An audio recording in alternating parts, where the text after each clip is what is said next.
美国女子吐槽在加州生活必须赚得够多，因为房租很贵，物价很贵，现在保险又涨价了。I literally cannot stand California anymore.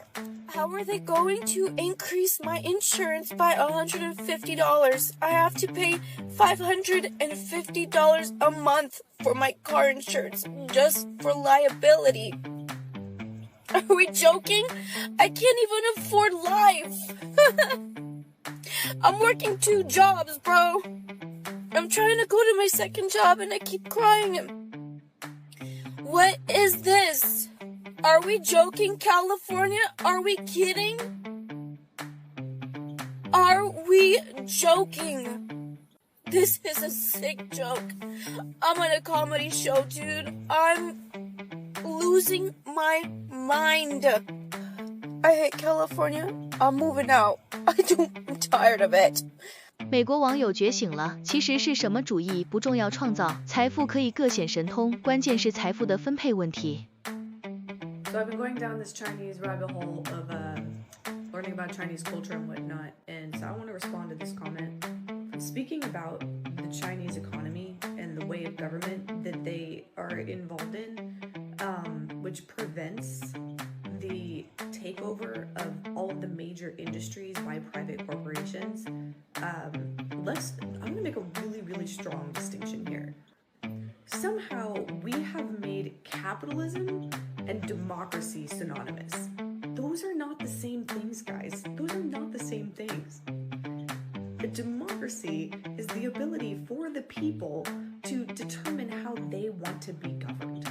Capitalism is a system of economics, of business practices. And so you would think that within our democracy, yes, we do want to support the idea of free enterprise and entrepreneurship and having the government not necessarily regulate what you can do to make as much money as you can in business.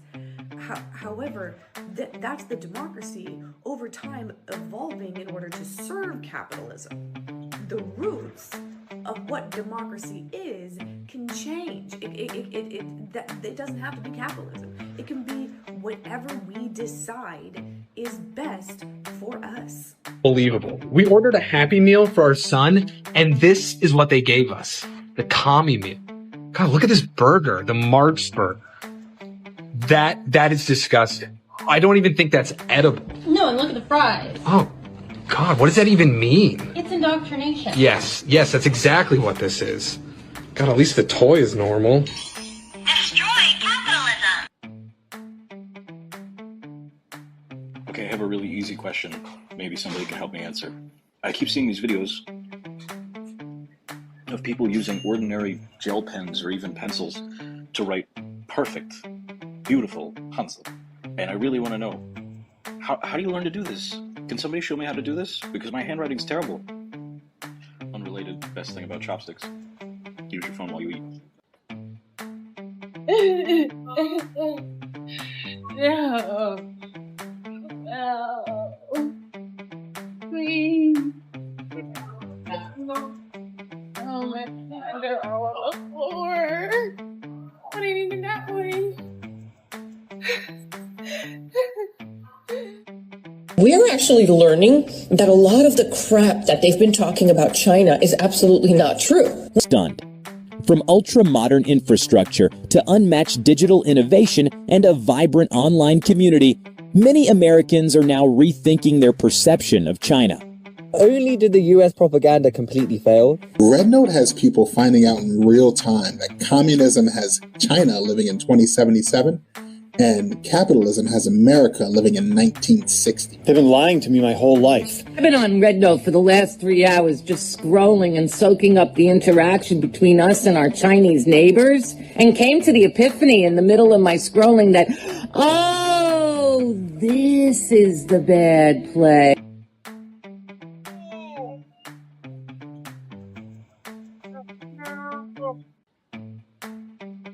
I trust most Americans' opinion on China. I lived in China for 3.5 years, and I can tell you the news does not paint the full picture of China. It shocked me how advanced China really is. They use mobile payments for everything. WeChat Pay, Alipay. People don't pull out credit cards any longer over there. They have high-speed rails that go just about everywhere. In Shanghai, over the past 30 years, has developed from being a countryside to being a full, blown-out city. We don't talk about this. Also, Americans don't understand how complex China's history is. There are 1.5 billion people in China, and they have a history that spans thousands of years. You can imagine having that level of history. Why they operate the way they do and react to things now is probably due to what happened in the past. For example, so many Americans ask me, why is China so strict on drugs? We're not like that in the US. Well, China had the first and second opium wars where Westerners brought opium and it completely trashed their economy. So looking at this history, we can see why China has such a strong stance on having drugs in the country. They don't want an inefficient population. And the way I think is we oftentimes ask, like, why is technology, like, why are our products not allowed to go into China? If I'm looking at history and I'm seeing all the different ways that Westerners have come over and completely China's economy, I'm like, if I'm trying to build up a city of a country of 1.5 billion people, most of which are in rural populations, how are you going to have American technology come over and completely overtake their country? My whole thing is when we look at China, we have to understand the full picture. It can't be a comparative game with what does the US do and, oh, China should do the same thing. We are very different countries. We have very different histories, and we have to understand that when we go to make a perspective, which is why I don't know why you guys think China is so dangerous. I couldn't agree more with this comment. So many people told me before I left for China that it was going to be so dangerous and oh my God, be careful and all these things. And I can count on one hand how many times I felt unsafe. I would be out with my friends at like 2, 3 in the morning, walking on the street, biking through Shanghai, and we were fine. If anything, I feel more on edge walking around New York or San Francisco at times. Obviously, you need to practice caution, but you should be fine going to China. And I'm gonna make a whole other video on the welcoming portion, but I couldn't agree more. Chinese people have been the most hospitable group for me. Everything you know about made in China is wrong. I'm sure when you think about products made in China, you're thinking of those cheap products that have that made in China sticker on the back. And while China is still one of the leading producers, if not the biggest producer and the biggest manufacturer in the world, they are going to be putting their made in China sticker on a lot more expensive and important things. For example, some of China's tech companies are leading the way in AI. Kuaishou, which is a big technology company over there, started Kling AI, which is a text-to-video app that is actually now a competitor to OpenAI's Sora. 2, China is leading the way with electrical vehicles. Not only do they have access to a lot of the raw materials, but they're also able to produce a lot of these vehicles themselves. 3, China is also the top producer in solar panels. My point here is that when we think of made in China, we oftentimes only think of cheap products, and China is developing a lot quicker than we think. That made in China sticker is not just going to be on the end of a fork, but it's now going to be on the back of a car. This was a big realization I had when I left the US. Our food supply is almost fully synthetic, bro. We've all seen the fruit that looks like rubber. I've never seen fruit that looks like that outside of the US. Also, back home, our grocery stores mainly sell us pre-packaged meat that is covered in nitrates to preserve the meat and give it that red color. But these same nitrates cause botulism in our bodies, which is no joke. And if you want real food in the States, you're paying an arm and a leg for it. If you've been eating clean and exercising regularly, but you're still noticing your body is inflamed, and most meats aren't even pre-packaged. They're also not as red as what we're used to seeing. And when you eat it, it's like the food actually gets turned into energy, instead of making you feel sluggish and bloated. Like, what the fuck are they doing to our food supply?